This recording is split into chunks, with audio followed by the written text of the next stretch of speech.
Yeah, whenever you want. Alrighty, everybody, we're going to start. Actually, it's exactly 3 o'clock now. Just turned.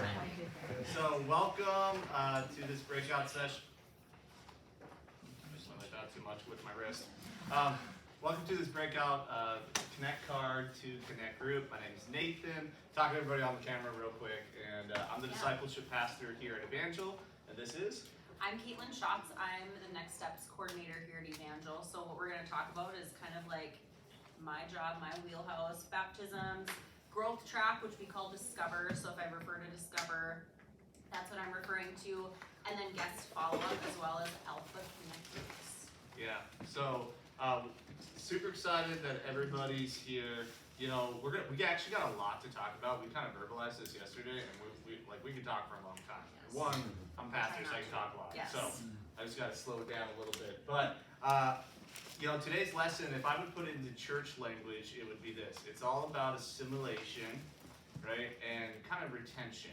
Okay, so this is not about like how do I get people to come to my church. It's not an evangelistic outreach thing. It's what do you do with people once they show up and once you try to get them to get plugged into your church.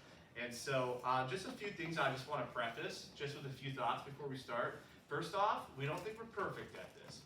Honestly, superintendent asked me if I would do a breakout, and I was like, all right, what should I do a breakout? I was like, well, this is what I do. So I might as well share with everybody what we do here. And through the 8 years I've been here, like we've just tested and tried different things, and we kind of have a good system that we think we're producing some good results. So we don't think we're the perfect at this, but we do think we're good at it. The other thing is this, is that a lot of our strategies actually came from other people. They were doing it better than us. And so either going to a conference, calling somebody, and like one of the churches I'm just going to say that we learned a ton from is Church of the Highlands. And there's a lot of things that they do that I was like, oh wow, that is so simple, so smart. I feel dumb for not even thinking of that, right?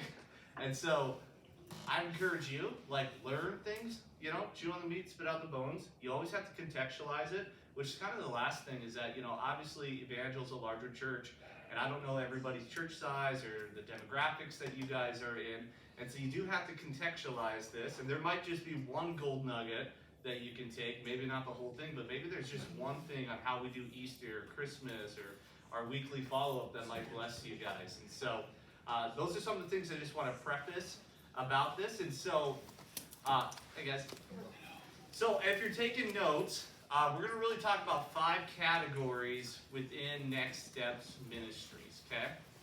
So 5 categories, and these are just kind of the 5 different things really Katelyn does, right? Yeah. And then I'm just like our reason why we do it, things that we've done wrong, you know, or things that we used to do that worked when we were a different sized church, and then things that we do now, and then we're going to talk about some tools and resources that we have given you guys over there. So the first thing we want to talk about, we kind of call it like this, casting nets. So, you know, how do you catch the fish that show up to your church? Like they're there, they're swimming in your bay, right? And you got to somehow catch them so that you can start actually assimilating them in. Now, sometimes you're in a church that you can literally just see, oh, that person is new, right? In our context, we just can't tell who's new. And so we have to come up with strategies on how do we get people to identify themselves as a new individual to our church. You know, so Jesus says, follow me. He said this to Peter, and I will make you fishers of men. And so that's kind of what this is all about. It's like, hey, we're trying to fish, right? And then all Next Steps is about reeling in the fish, right? And getting plugged into the life of the church and hopefully into deeper and deeper discipleship. So let's talk, I'm going to talk a little bit about some of the things that we've done in the past, different philosophies we've done, and then we're going to move into like what we do now. So one of the things we used to do to get people to identify themselves is we used to do something called Connect Time. So during our service, we would have literally in the middle of our service a 7-minute break. Coffee would come out. We'd have like new hear stations in the back of the auditorium, and everybody in the church would just get up and start talking. Actually, Pastor Doug Graham, this is something that he started back in the day. And back in those days, when we were a little smaller, like we would get anywhere from like 7 to like 15 people that would fill out a Connect card during that time period, right? So it's actually a good strategy if you're not feeling crunched on time. Okay, but here's the thing, like as Evangel grew, and we needed to have more services, and as we needed to just kind of like, get all these kids checked in, checked out, we had to kind of forego that, and so then we had to think of a new way, how are we going to capture guests? And so, Connect time is actually a really good thing that we used to do, but we've had to change because of that. The next thing we used to do, was this one good for you? That was actually me, yes. Yep, go ahead. Okay, so we also added, I'll just go off of what you said and then I'll come back to the next step, but we also added more new here booths, thinking, okay, if we get rid of Connect time, maybe we'll just add more booths. So we had like people at our kids check-in, we have what we would call roamers, trying to find new people and help them along their way. We found this just created more roles to fill and didn't actually retain any more new guests. Yeah, so we would get like literally like one person to go to our new here booths, and we're like, all right, we're putting all these new here booths, but we're literally like, was the bang worth the buck, And it's like, man, I had to recruit like 20 people to run all these things, Right. and they're not actually coming and identifying themselves because people are just shy, right? Kind of like if we went, hey, who's new here? Nobody wants to raise their hand, right? Yes. And that's that's a lot of times what people feel when we start targeting them, which I think is the That's next like thing. targeting the new guests. So you've maybe even done this in your church, or you've been to a church that has done this. Like, welcome to church. If you're new here, you should fill out the card in the seat back in front of you, which we still do today, but we just address it differently. And we don't say it quite that same way, but that is still making someone take the step of acting by grabbing it and then filling it out while everyone else can see. And they're like looking at them like, oh, that person's new. Yeah, so targeting new people is something that just kind of, you can do it. I'm not saying it's not simple, right? Right. You can do it, but is it the best strategy? Actually, one of my buddies within the Army, I remember after I got done teaching a class, he came up, I was like, dude, Xander, you're here. And he's like, and I was like, well, what do you think? He's like, I kind of don't like how you guys are always like, you're trying to like get me, it feels like. You guys ever like go to like a Dan's supermarket and what does everybody do? No, actually, no, it's like Costco. The cell phone people. The cell phone people, right? You walk by and they just change your plan. they're just going after you. That's what sometimes I think a lot of people feel when they show up to church, right? And so that was a strategy we used to do. We also did this, bribery, okay? We said this, hey, if you fill out this Connect card, right, we're gonna give $1 to this local, food program or whatever it was, team challenge. And so we would get thousands of Connect cards with no information on it, right? Write their name and be like, here you go. There you go, right? $1. And so it wasn't enough for them to actually fill it out. And so we made a shift, okay? And this is our new philosophy on how we do Connect cards. We target everyone. So how do we target everyone? You see, when you target everyone, you're also going to get who? The new person. And so we had to figure out, how do we target everyone and get everybody to fill out the card and give them purpose to filling it out? This is what Church of the Highlands taught us, and then I was like, wow, that was genius, right? And so, but if you want them to fill it out, you have to give them a purpose to fill it out. And so this is actually kind of how we do it now. Say, welcome to Evangel. My name's Nathan, one of the pastors. If you're new here, love for you to fill out the Connect cards so we can plug into the life of the church. But even beyond that, we want to point to somebody. On the back of our card, we have our prayer request. We highlight prayer. Prayer is what makes people actually fill this puppy out. It's weird. People want to be prayed for. Yeah. Right? And we say, and we tell them, every week, we pray for every one of the prayer requests that come in. And what happened is that we were going from like 7 cards, right? And now we're getting on average. It's usually 20 to 30. Right. Some weekends, if it's busier, we get more. Right? And so we're getting like a lot more cards because people are wanting to fill out their prayer request. And so we're focusing more on that, not trying to just get them to give us their information. We're actually just genuinely caring about people. Right. Right? And so our strategy is to target everyone. So that's what we do on a weekly basis, is we're highlighting prayer, and then we just tell people, hey, you can drop it off in the drop box on your way out, and we just get a ton of Connect cards every single week. Yeah, the Connect cards are always in the seat back. We have other places like they can access it online as well. But one thing we will say too is like we know every single person that fills one out, whether they're like an attender or maybe they're newer, kind of like a fringe person, you know, that comes but isn't really involved.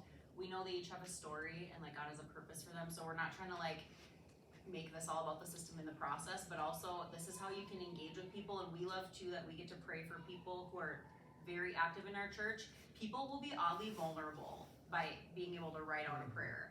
So as much as it's like great for them to go up and receive prayer, sometimes they don't want to take that step of faith, but they'll put it on here, which is great. Yeah, so let's talk about, because like we're going to talk about our 2 biggest key weekends of the year. Yeah, so if you guys got your handouts, or if you grabbed any of these, you can also grab them at the end too. We have what we call the annual update card, and this is our Christmas strategy. So why would people want to fill this out? We say from the platform, whether you're new or you've been coming to Evangel for a while, every year we have everyone fill one of these out. It's a way for us to care for you, and the best way for us to do that is to have your updated information. So yeah, so during Christmas season, like the first week of December, we put these instead in the seat back. Now listen, they're the same card. It's the same thing. If you'll notice, if you compare them, they are identical. Same pig, different lipsticks, what I like to say. Yeah. Right? Yes. And so, but what we're saying is, hey, we want to take care of you, but we can't take care of you if we don't know your address, if we don't know your phone number, if we don't know anything about how to contact you. Because, I mean, let's be real. I've been in grocery stores or situations where people came up and said, hey, you didn't call me when this happened. And I'm like, I didn't know that happened. You know, or have been moments where it's like, I didn't know your number, dude. You know, and so we say that because we do genuinely want to take care of people. It's not a lie, but it's also during Christmas season, so we do it for the whole month. And guess what? We get a bunch of more Connect cards, and new people are coming to church, oftentimes at Christmas and Easter. And so, same card, we just masked it and made it look different, and we pitch it different during Christmas time. Yeah, the other one we have is our Easter response card. So again, is it different? Only slightly. So everything is the same, the responses are the same. We always have the next steps on there as well that they can fill out. But what we do different with Easter is that we actually have a different way for everyone to respond to the message, which is more of like a salvation part of the message that you can explain. Yeah, so our Easter message is always, you know, the resurrection. We're pitching, you know, Jesus to put your faith in him. But this is what we do. Everybody responds at the end of Easter by taking out the card. And then we have 4 responses at the bottom of the card. So if you look at the Easter one, it's this: A, B, C, or D. A is, I'm already in a relationship with Jesus. Right? So like, hey, that's like everybody most of the people that go to church are probably the A. B is, I want to begin a relationship with Jesus, or I want to begin again. C is, I'm considering a relationship with Jesus. And D is, and we challenge them, I don't think I'll ever make that decision. Right? And we're saying, hey, if that's where you're at least have the courage to write it down. And what's cool is that we get this data, and then what we see is D's becomes B's. Does that make sense? Throughout the year. Or people will email us and they'll tell us that stuff. And so it's the same card, but we gave it a different purpose for them to fill it out. And so the next thing we would just say about this is that you got to honor your process. Honor the Connect cards, what we say. So the temptation is when you get a live one, right? You get a fish, you want to reel it in right away, and like you're kind of like yanking it right away. But don't do that. Honor the system is what I'm trying to say. So don't add them. If they fill out a card and they did not indicate they want to be on your newsletter, don't add them to your newsletter. Right? Because we all get that. Somehow people, they do like blast phone calls now, like, you know, for politics. I'm like, how the heck did these guys get my number, right? And it's like, I didn't ask for that, right? So don't blast them with emails, right? If they did not ask that. So just don't do what they did not ask you to do. Honor it. And when you honor the card, and when you honor your processes, people begin to trust your processes. Yeah. Does that make sense? And so specifically at Easter, Pastor Josh literally says from the platform, we will contact you one way. So like, we first will send them, like, we kind of have a first line of communication, but we just want the one thing, that's it, and then we just don't, we don't do anything else, yeah. Yeah. So the other things we would just say quickly would be like, other ways you can capture a guest is like, we use our eKids check-in, because people are checking in new guests, their kids and stuff, and so anytime, we have a database, so anytime a new profile is created or someone gets checked in, we know that that person is actually new. Yep. And the other thing is we have an online Connect card as well, so you go to our website or if you're watching our stream. The online Connect card is for anyone, so like no matter which campus you're at, you're able to identify that. So if you came in Bismarck but you texted, we have like a short code, you can even text that, and then it's on there, you can mark which campus you were at, so then we can connect them to the proper person as well. Okay. I'll talk about tools and resources. Yeah, I was talking about short codes. So on the back of this, you'll see that we have different short codes. So we have a number that's very aesthetically pleasing, which is nice, but it's 77411. That's our short code number that we have through Pastor's Line, it's called. We have different short codes people can use: eBaptism, eDiscover, eGroups. It's just an easy way for them to quick get a link rather than having to, we have people go to the website as well, but this is a fast one. QR codes are what we use as well. They're always on the screens when we're hosting. But short codes have been a great way for people to just quick get the link they're looking for without making them do the extra work. So we just try to kind of make things very simple for them. Yeah, I mean, you want to create engagement right away. So if Pastor Josh, myself, or someone's preaching and we're talking about Connect groups, it's like, hey, if you want to look at our groups, you can text eConnect to 77411. Yeah. Or a lot of times we used to go like, hey, if you made that decision to follow Jesus, your next step is to get baptized. Text eBaptism to 77411. Or you can also have your giving set up that way, right? And so it's very easy for them to do it. And so like, if you make it difficult, if it's hard to figure out, they're probably not going to do it. But if you make it simple, people will actually take that step. We do have a database too, as Pastor Nate mentioned. We use CCB, but this is just a great way. Like anytime any staff member is touching a profile, we leave a note. Like we just can't all possibly figure out who's talking to who and what's happening. So that's a great way to be able to be like, I'm engaging with this person, I'm talking with them, they're going through this thing, so that if someone else ends up going to talk to them, we're not crossing wires. And then it's also the way for us to know like how long have they been coming to church, if we are maybe newer to knowing them. Yeah. So we want to end every section just kind of giving you some stats, not to be like showing off, just want to show like the proof's in the pudding, right? And so just want people to see like, okay, we actually are bearing results when we're doing this. And so like last year, so our total Connect cards for last year was 4,614, okay? Again, we're targeting everyone showing up. At Christmas, we had 1,205. At Easter, we had 2,100. And so not everybody will actually still fill it out, even though you're trying to make them all fill it out at Easter, right? Typically, 37 to 45% of people will. And so, but again, it's a way to get more people engaged, and you can begin to follow up with them. And so out of all those people, who was actually new to our church? So 582 of them indicated that they were actually new to church for the first time. On the card. Just from our Connect card. We had 304 new families check into eKids, right? And so, but these are our ways that we're catching the fish, right? And so then from there, we begin kind of really our next section, which is how do we actually follow up with them, and how do we get them plugged in? And actually the other thing is that we already have 312 people on our card this year that have indicated that they were new. So it's been a pretty cool year. Okay, so next section is this. So you caught them, now you got to reel them in, right? So this is what we call guest follow-up. Some churches call this assimilation. They'll literally have assimilation pastor for, okay, I won't even go there. Just don't like the abbreviation and putting that with pastor, you know?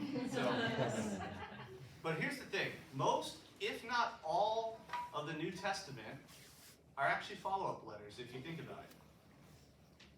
Wow, that's cool. Paul wrote, or Peter, or John, or they wrote letters to churches following up, teaching them about good theology, teaching them about or handling conflicts, all these different things, and instructing people on how to follow Jesus. And so guest follow-up, in a sense, was created by God, right? Because he wrote the Bible. And so we really believe that guest follow-up is a really important aspect, and it's actually a ministry that we do here at Evangel. And so really it's how do you foster the new guests that are at your church? And so let me tell you about some things we've done wrong, then we're going to go into what we do now, okay? First thing we did wrong was this. We called every single person. When I started this department, I literally called every person that filled out a Connect card. And I call them, ring, ring. Hey, this is Pastor Nate. Saw they filled out a Connect card. Oh, hey, Pastor Nate. Right? And then we just go on this conversation. I give them the exact next step for them. It was really personable. It was not scalable. I was on the phone all day, every day, right? I even actually once had my intern call. And his name was David Kaiser. He gave me permission to give this story, but he was very scared to make a guest follow-up call.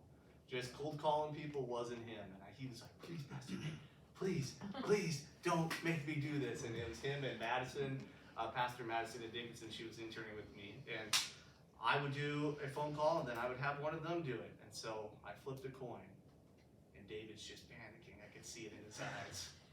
And it landed, and guess who had to make the call? David. Now, of all the times I've ever done a guest follow-up call, what happened to David has never happened to me. Okay? David calls, ring, ring, hi, this is David. This guy goes, why the beep are you calling me? Okay? Literally, David is panicking, doesn't know what to say in the moment, and then he never went into sales after that, right? So we literally called every guest. We texted people. One time after Easter, I recorded Pastor Josh saying, hey, welcome to Evangels, and broadcasted it, right? And the voicemail to everybody that showed up. And I could see how long people would listen. It was like a minute long and 20 seconds. That's all people would listen to, right? And so I was like, all right, that didn't work. So texting didn't work, email blast, none of that stuff worked. How am I going to follow up with guests? So what we do now, super simple, Katelyn. What is it? We send them one piece of mail according to what they put on the card, and that is it. It's so simple. It sounds way too simple, but that's what works. So on the card, we kind of rank things in priority. So if they're a new guest, they get the boxes that we actually send to people in the mail, and so we can just pass them around. But it's literally just a welcome gift. On the inside is a handwritten card. It says, welcome to Evangel. We're so glad you're here. We hope you'll come back and join us again this Sunday. We're praying for you. It's very for a simple. New guest. Yes, just if they mark a new guest. Now, if they aren't a new guest, but they mark anything else on the card, we kind of go in priority, actually, of what all of the options are. So a commitment or recommitment will be number one. So we'll send a new guest letter in the new guest box, but if they mark on there, I am a new guest and I am also committing my life to Jesus, they will get a commitment letter instead of a new guest letter, because that points them directly to a multiple next steps that they can take. And you guys can grab these letters as well, because they all are a little bit different. We try to cater them specifically to what's on the card. Yeah, so each of these templates is, we have a baptism letter. We have your new guest, give your life to Jesus. What other ones do we have? There's more information, do you want to get, if there's a place that they can write they want to get more involved. And it's all pointing them to their next step, right? So it's really the in between the card and the place we want them to go. That's what we're doing right there. And so, so it points them to their next step according to how they engage. And then if they mark on here also a prayer request, we do still text people. We use a platform called Pastor's Line. But you can also get something like Google Voice that's free just with an email, and then that way you can call and text people, not on your personal phone. But that's another way too that we follow up with people, is we will also send them a message. So that is one of the tools and resources we have is Pastor's Line. We also have process queues in our database. So CCV, we have an actual guest follow-up process that we go through with each campus, and that's just what works really well for us. So let me just put it a different way. You need a tool that you can message people that's not your personal cell phone number. Use Google Voice if you can. Right. We have something that attaches to our database. So I made this mistake. I I've used my personal number too many times. And I'm up at home on a Saturday night and someone's calling me, and so just don't do that. Right. But you also need a system beyond pen and paper to track people, because the truth is we're not all knowing, we're not God, so trying to memorize everybody and just track people that way is really difficult. So I would encourage you to look into some form of database that you can actually do that. And to be quite honest, you're just going to be more intentional if you have something of that nature. Right, and then we also utilize the U.S. Postal Service because they send our boxes for us, so it's great. Okay, so last year's stats from follow-up. So we sent out roughly 775 of those blue boxes in the mail last year. And so typically, if it's their new guest, they're always getting that, right? And then our follow-up letters, we sent over 2,000 of them, right? They're addressed from Pastor Josh at his campus. If you're a multi-campus church, whoever's the campus leadership, their faces or their name is on it. Yep. Just so it's just a little more personable in that way. So, okay. We do have, I will add too, for specific campuses too, if they've been interacting with someone, they'll write their own card or send a text from them, which is good. I should do Bismarck's because I'm here, but if there are other people at other campuses, they do theirs. So we try to be very intentional in that way as well. Yeah. Okay, this next thing is we want to talk about is baptisms. The question is it urgent? So, I'm going to read a passage of scripture. Acts 9:18. Immediately, something like scales fell from Saul's eyes, and he could see again. He got up and was baptized. So, the reason I wanted to read that verse to you is because in the New Testament, the person that we know that waited the longest to get baptized from conversion to baptism is the Apostle Paul. Guess how long he waited?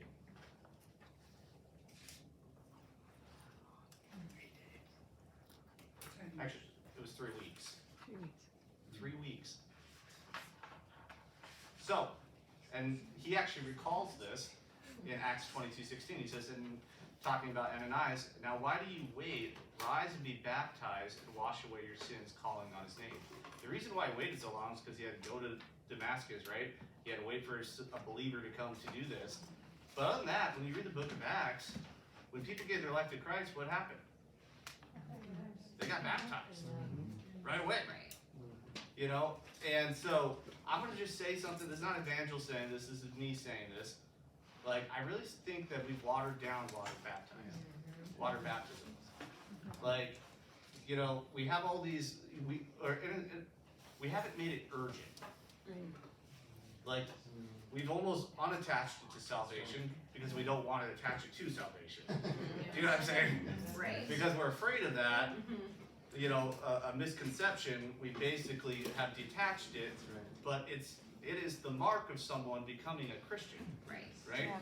And so, what I'm talking about right now, when I was reading the Bible, that's literally all this came from. Tim Keller would call this a theological vision. It just came to, it was epiphany. It was like, why are we doing baptisms every 4 months or once a year? Right? We're not teaching people to obey Jesus right away. Right. And so, part of Next Steps is hey, you gave your life to Jesus, you gotta get baptized, bro.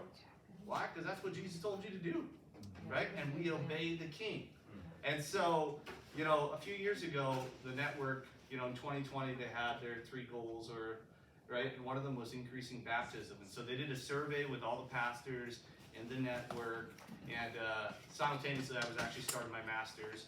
And I was in a practical theology class. And so I wrote a paper about the urgency and frequency of baptism. It's 30 pages long. Did a ton of research. But I was also looking at the survey, reading the whole book of Acts, and just dissecting things. And it was interesting looking at the results because it was kind of sporadic. You would see churches that would report that they had 500 salvations and then 20 baptisms, right? Or 900 in this, or 10 in one. And I honestly was I think if the Paul was around today, he'd be scratching his head going why are there so many unbaptized Christians? And so, some of the other findings in this, just kind of what was actually happening in churches. 52.5 offered water baptisms 4 few times a year. 35% offered baptisms only when an individual sought it out, not us telling them to do it. They had to seek it out. Okay? 87.5 stated that they teach baptisms 0 to 3 times a year. Now, granted, you can't teach baptism every Sunday, okay? But there are ways that you can still teach it every Sunday where it's not the whole 35-minute sermon. Does that make sense?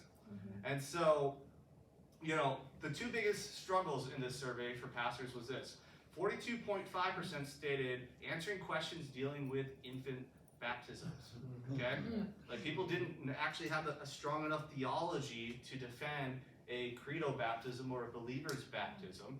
And the other one was 45% stated if a person needed to be re-baptized, right? Maybe they were baptized as an infant, they gave their life to Jesus, do they need to get re-baptized? And so, at the end, we have some Q&A. If you guys want to talk about that, I can talk about some of the ways I answer those questions for people. But, yeah, we're just going to talk a little bit about what we've done now, or what we have done, what we do, tools and resources, and then at the end I'll open that up a little bit. So, what we have done is we used to do quarterly baptisms. And we also always did one large outdoor one. It's not wrong. You can still do a large baptism. You can still have a big special event and do them. We also, but once we kind of figured out or came to this conclusion, it was a theological conviction, we started the shift. Now, we didn't shift like overnight. Okay, because there's just a lot of things that go into just a church, especially a large church, and so we slowly shifted. We went from quarterly to bi-monthly to monthly, and now we do bi-weekly. We do it on the 1st and 3rd Sundays of every month, but then throughout the week, people can just come and get baptized. Okay, we have a tank that's always ready, and so we don't do it on like Fridays and Saturdays because staff is off. We want to honor that and allow people to have, you know, Sabbath and things like that. But and it's also anyone can baptize. Like your Connect group leader can baptize them. Right? That's part of the Great Commission. There's like this stigma in North Dakota that only the priest or only the pastor can baptize me. And guess what? The Great Commission, all 3 parts, go, baptize, teach them to obey, is for everyone. And so we have to teach also people in our church to think that way. Because you can get baptized in a tub, right? You can get baptized in a river. You can get baptized, I mean, wherever you go fully underwater, right? And so I'm kind of going off my notes, but let's keep going. No, that's okay. We just had a Connect group leader that I gave shirts and we give Bibles like as a gift. So we make like little bags and put the Bible in it and have a little card in there. I gave her that stuff and she baptized them in her tub and it was awesome. And they were all thrilled about it, and then the whole group got to be a part of it as well. So it was just like a cool, like, hey, after group tonight, we're gonna baptize these ladies. It'll be great. But yeah, some tools that we use. People have a lot of questions about baptism. They have questions theologically, the practicals of like, how do you do that, or when, or why, or who can do that, and then the relational things too, like, oh, I grew up in a traditional background. And this doesn't fit that context, so like how am I supposed to explain that to my mom, you know? And so all of that we have built out on our website. If you go to goevangel.org/baptism, we have an FAQ portion that literally goes through all of these questions. Like the most asked questions that we get or that people seem to struggle with, we wanted to have a place where they could just find the answer.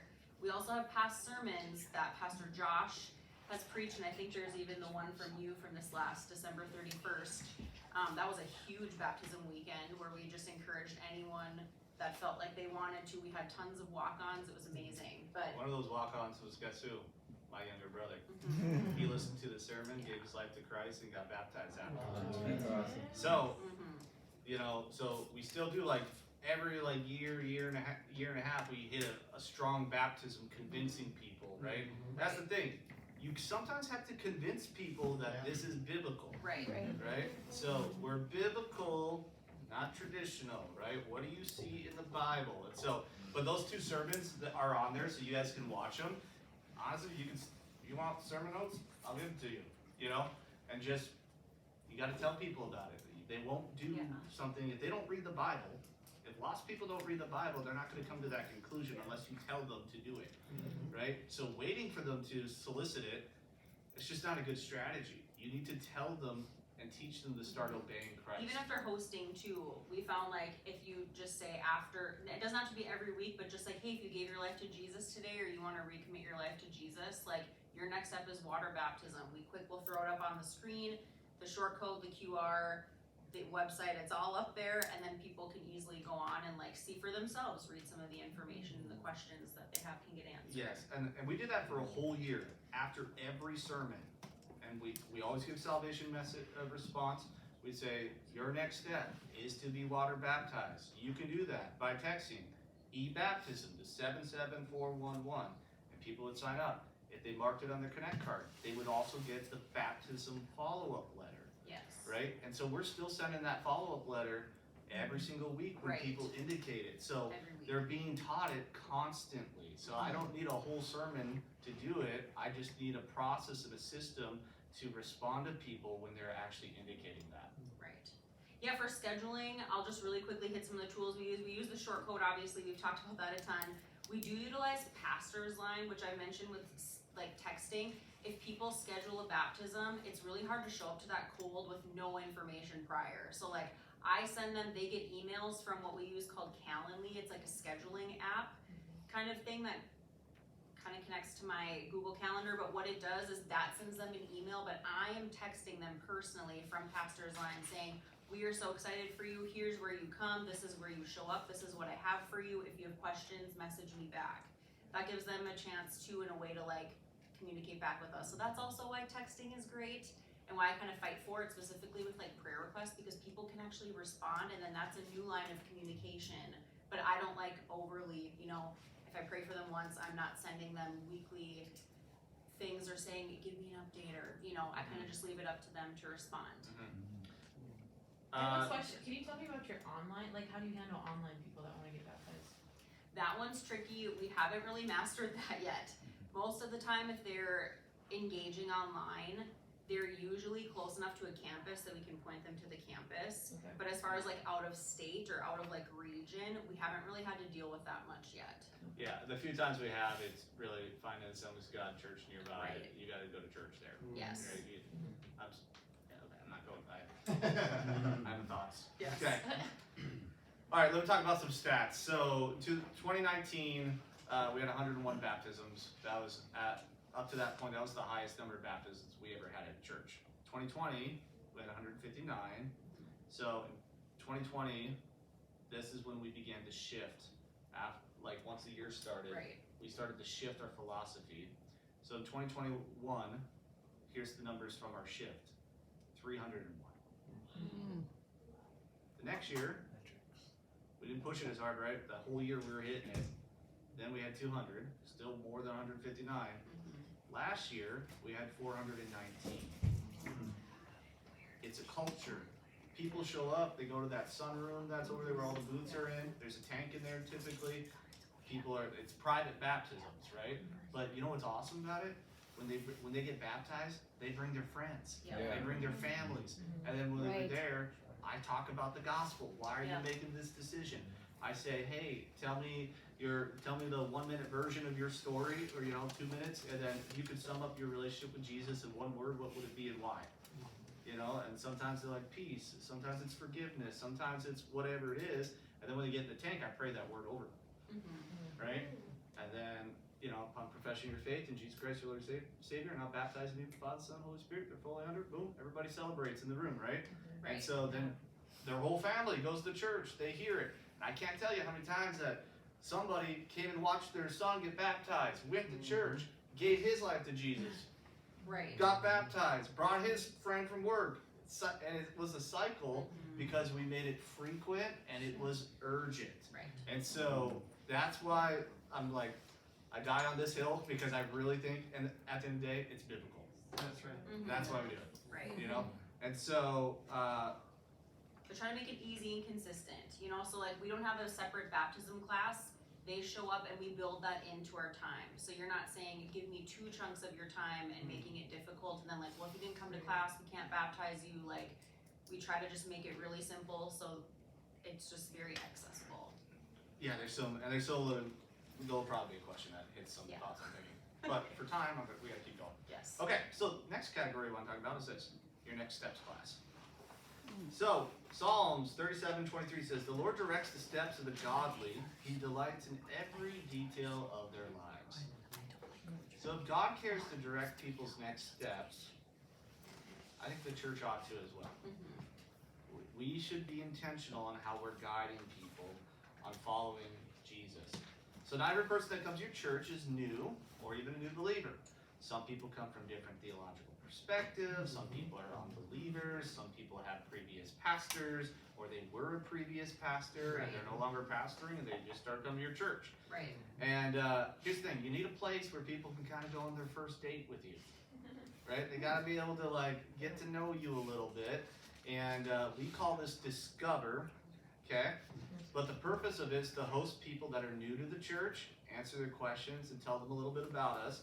And then, this is the big thing, we point them to connect groups. Community. So let's talk about a little bit of what we've done with our Next Steps class. One thing we did was this. We did the Discover Wheel. It took 8 weeks.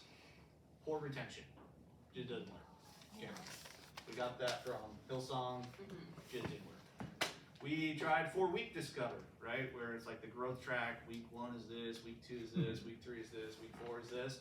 I'm just going to be honest, the drop off was just atrocious, and the administration of it was just a nightmare, right? It's just like, oh, we'd had 25 the first week, 15 the next, 3 the next. You know what I mean? And you're like, all right, this isn't working.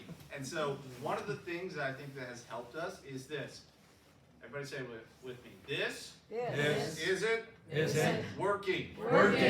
Have the humility to say if your thing doesn't work. And your stats tell the truth. Yeah. If it doesn't work, don't do it. You know? And so that's what we did. We also tried then, instead of doing 4-week class, let's knock it out in a day. So we did a Discover Day. 4 hours. Exhausting. I was drained after it. They were drained. You know what I mean? It's like information overload. Information overload. So what do we do now? Very simple. A 1-hour course gathering happens bi-weekly on the 2nd and 4th Sundays of the month. So baptisms is the 1st and 3rd. Discover is the 2nd and 4th. Now, that's at our Bismarck campus. Garrison will, it's a smaller campus, and so 100 people. They do theirs. Their frequency is like, hey, we just do it once every 4 They months. usually say, once every other, but he just had they had 60 people come to one. He just found a bunch of people that wanted to go through it, and they were like, yeah, let's just do it. So they picked a day, and 60 of them did it all together. Right? Yeah. So our Bismarck frequency, we can have that demand because we live in a city. You know what I mean? So that's different. But so you have to figure out what your frequency is for this class, or you need to have it on the go. Make whatever it is, and then you should see someone new to your church. Let's go have lunch. And then just tell them about your church, right? And buy them lunch and get them plugged in. And so you got to figure out what your frequency is. But I'm going to let Katelyn talk about what are the things in this class. So what's in Discover? What's in our Next Steps class? So it serves as a place for people to get to know us, but it's also about what we have for them. So we try to make it about them and what do we have available for you? How can you continue to grow as well? So it does go over our beliefs and our values. That's really important. History of our church. We give a brief story about how Evangel came to be. Our leadership, so going over pastoral leadership, and then also a little bit about the board and the leadership team. But then we get into the discipleship pathway, and this is where we probably spend, I would say 60%, if not more, of the class is on this alone. So we make the front end pretty quick. But discipleship pathway is Church of the Highlands method. So it's know Jesus, find freedom, discover purpose, make a difference. So knowing Jesus is talking about our weekend experiences, why it's important to be devoted to church. Hebrews 10:25 says that. So we talk about that. We talk about baptisms being the very next step. If you follow Jesus and not done that yet, that's your next step of obedience to him. And then reading the Bible, we have some stats we give from can't remember which specific study it was. Yes. LifePoint Research did a study on thousands of Christians and them just reading the Bible 4 times a week. We implement that and people are just shocked at the results.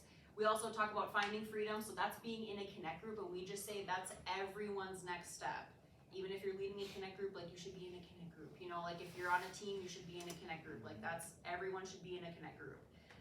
We also talk about a great next group for them to be in, especially if they're like very new. You can kind of feel out the room too. We ask at the beginning, like if it's not a massive group, which it's usually like 10 to 20, maybe 30 people, we just go around quick, have everyone share their name, how long they've been coming to Evangel, and then what they are hoping to get out of Discover.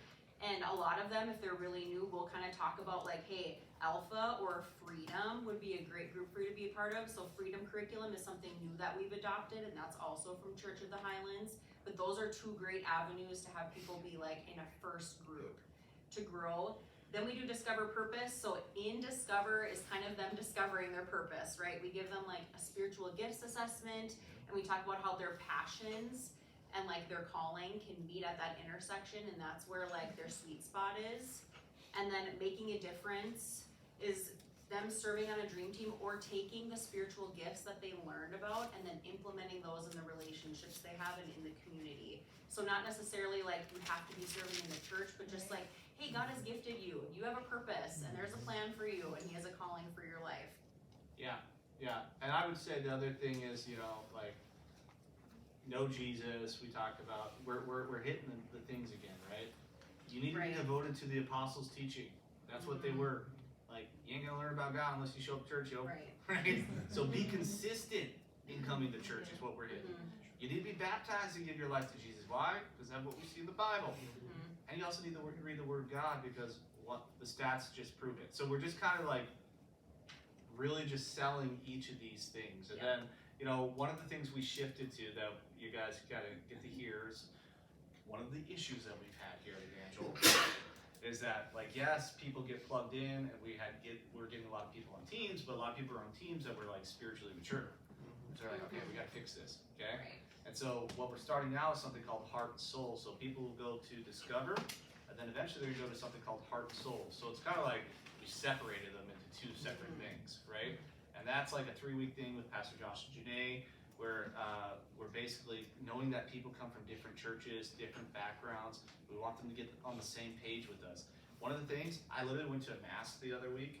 Not because I'm Catholic or anything, but my friend invited me because his daughter was getting her first communion, and so I was trying to be supportive. And I saw like 5 people that would go to Evangel there. And they went up for the Eucharist, and I was like, interesting. But there's a lot of people in North Dakota that feel very guilted into their traditions, and so they're not committed. They're not devoted, right? And so we created this to be like, hey, you gotta go all in, commit to your church. And then at the very last session of it, we all lay hands on every person that's about to become a dream teamer, right? Just like we did at ordination, right? And we commissioned them, pray for them to be filled with the Spirit, and then go and serve.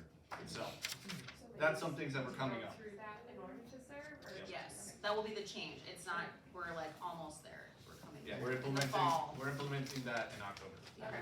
So we're kind of building and stuff like that. Yes, so tools and resources we have, my handouts ran out, but they're, for baptisms and Discover, we have a next step sheet, and that's how we go through with them in Discover or at baptisms. We talk about the importance of being in community, growing in relationship with others, so they can mark that, and then I follow up with them on all of those things. But we do have like a facilitator guide and a participant guide that I would be happy to send you if you wanna like give me your email. Or better yet, you guys should write her email down. If you just write my email down, then Katelyn you can at just, goevangel.org. you have to spell it. K-A-I-T-L-Y. What, 2 N's? 2 N's, yes, Oh. you're right. Katelyn at goevangel.org, and she will email you any of these All of resources the things. digitally. Yes, anything you would like. But we also do like highlight our dream team coordinator right now during Discover as well, so then people can like know who they're gonna meet with, if they're gonna be onboarded onto a dream team. Yeah, so we have a specific person that's hired to meet with people individually, look at their spiritual gifts, talk about their story, and then help them figure out what team they're gonna join. Right. Now granted, I know not everybody can do that. Right. But it's, the individual conversation's important because there's a drop-off that happens from Discover to Dream Teams if you don't personalize it. Yes. So these are all systems, but here's what you gotta do. Humanize the system. Yes. Okay? Right. Systems are good.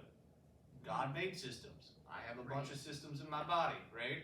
But we got to humanize it, and but systems help us be intentional, but we also got to be intentional. Right, for follow-up too, I will say, I do have like, specifically for Baptism and Discover, there are like templates I use that I can send you, but if I'm having a personal conversation with someone, I always add things in, or like, oh, so great to meet you, you know, so cool that you work at the same place that my friend does, or whatever. Mhm. But again, yeah, we try to humanize it, not like systematize people. Okay. Last thing is this, connect groups. Okay, so here's our tagline. We have a group for you. So we don't just have one type of group, we have multiple types of groups. Knowing that people are at different stages of their journey. Like, I used to do, everybody does just this one type group, and then everybody does sermon based, right? No, you gotta have options for people, because some people are ready for steak, and some people need the milk, right? And so when we say find freedom, you need to find a connect group and to get freedom in your life. And so maybe you're struggling with your finances. Great, go to Financial Peace University Right. Connect group. Maybe you're struggling with doubt. Great, go to Alpha, our connect group that talks about, and we just label everything connect groups. Just simple marketing, right? Right. Oh, you're struggling with the loss of somebody. Good, go to Grief Share, our connect group. A connect group called Grief Share. Symbis. That's a Symbis, connect group. right? It's a curriculum, but it's still So- a connect group. Yeah, so our connect group rhythms are this, and we show this at Discover, 13, 8, 13. So 13 weeks in the spring, 8 in the summer, 13 in the fall. And so this allows curriculums and groups to start and stop, and allows us to onboard and offload leaders. Because the truth is, not every group that gets together actually has chemistry. Right. I mean, Yeah. we all have had those nightmares. 13, 8, and then 13. So all our departments are on the same rhythm. Kids launch, youth launches at the same time, so we could have the same communication. And that was the bugger, was actually getting everybody unified, Yeah. right? Like we had, Challenging.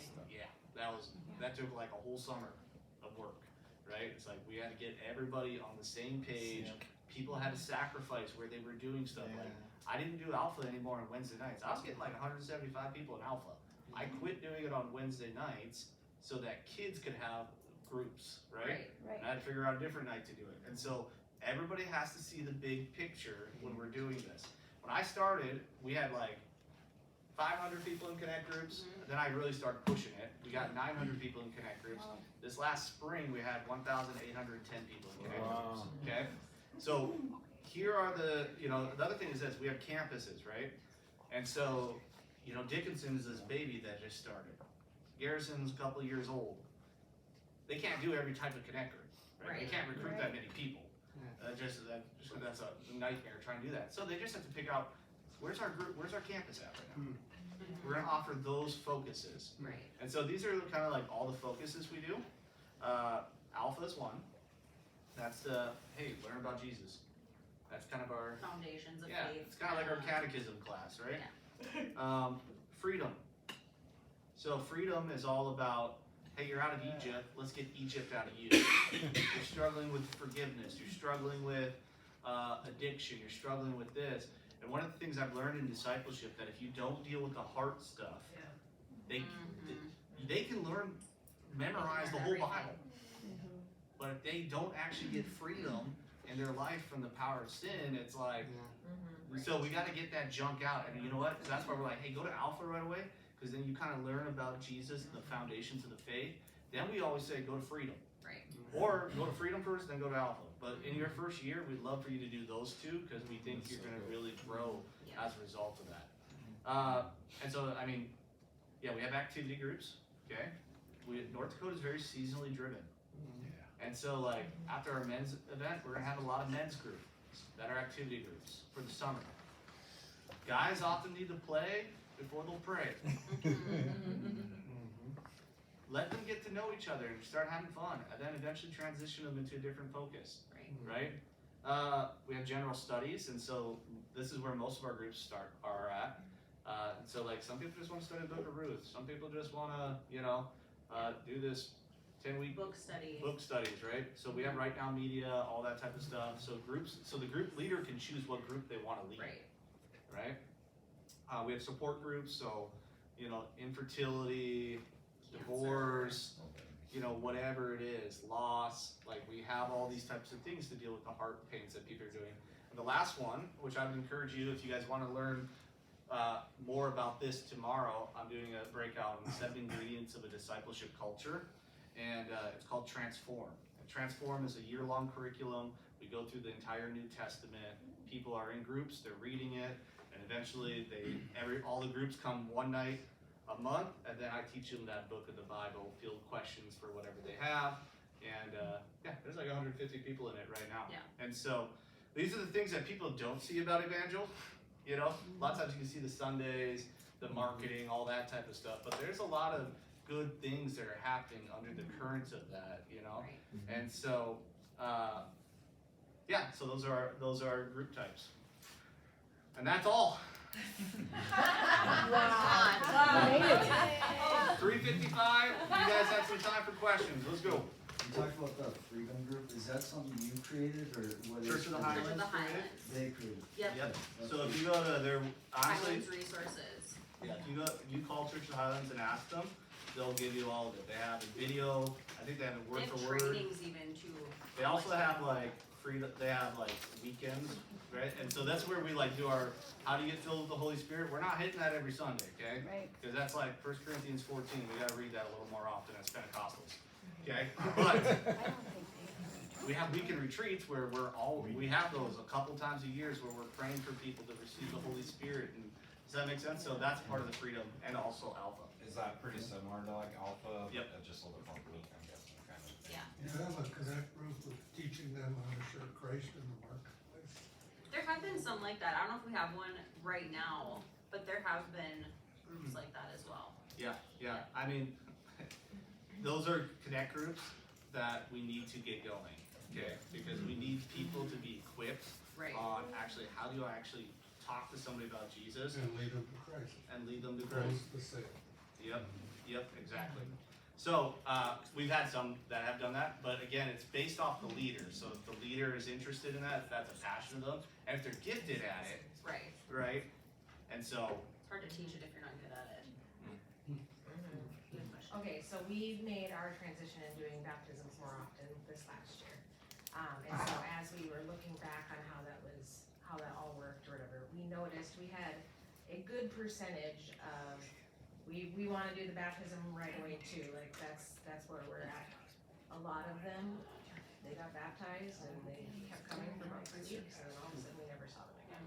And so I don't know yeah, you that's guys can great. keep track of that because of how large you are, but how do you help retain those people? Because either they just stopped going to church, or they started going to a different church, or and we try to keep in contact with them, but there's only so much you can do. Right. If they don't want to be contacted. Yeah, and that's true. Here's the thing. People are babies when they're Christian, when they get baptized. Yeah. That's why we message them, because babies sometimes don't show up. Right. You know what I mean? Yeah, Sometimes right. Yep. And so that's where we do have follow-up after baptism at Katelyn. So people that didn't show up, she's reaching out to them, and we do reach out to them, and we're pointing them to still their We next. just always invite them to Discover, and if they've been to Discover, then we always tell them you really need to be in a connect group, so. Okay. Yeah, so we're pointing them to Discover, and then hopefully to that. But again, you can lead a horse to water, you can't make it drink, right? And so we can only do what we're called to do, which is to witness and baptize people. The rest is on them. I just, by attending here today, I say that we have some opportunities for improvement as well. We are currently doing some things that you had just noticed weren't working as well. We have a large database of folks that we may have missed some opportunities. Do you have any kind of ideas on how we might be able to reach them, or is that often time sensitive? I mean, I have in the past, we've had people come through, so we do have people that fall through the cracks. I'll reach out I usually give it a timeline, hey, I'll give them 2 months, and if I see no activity, they didn't respond to anything, I will go in and I'll actually send them a message, just be hey, we're just thinking about you, hope you're doing well, Yeah. is there any way I can help you get more connected to the church, or how can I keep praying for you? Yeah, so let me say this. We're kind of developing a system called Going, Gone. okay? So essentially like God. 6 months, because the average person goes to church 2 times a month, Right. just so you know. So just because you got baptized doesn't mean they're gonna show up again, right? And so the average person comes twice a month, so we have to disciple them to be devoted to the apostles' teaching. That's what's missing in today's world, is the devotion part, and that's why we hit it hard and discover. And so the average person comes 2 times a month, and so we have to follow up with them, and we have to be intentional about You have to be that. quick. I always do it like Monday or Tuesday after, and like even sometimes Sunday. Like I want to be fast on the draw, so I don't wait. I like try to be very immediate about it. It is 4 o'clock, so we'll have to let people go, but if there's, first off, we give it up for Katelyn. She does it every day. You see why that's a lot of work, right?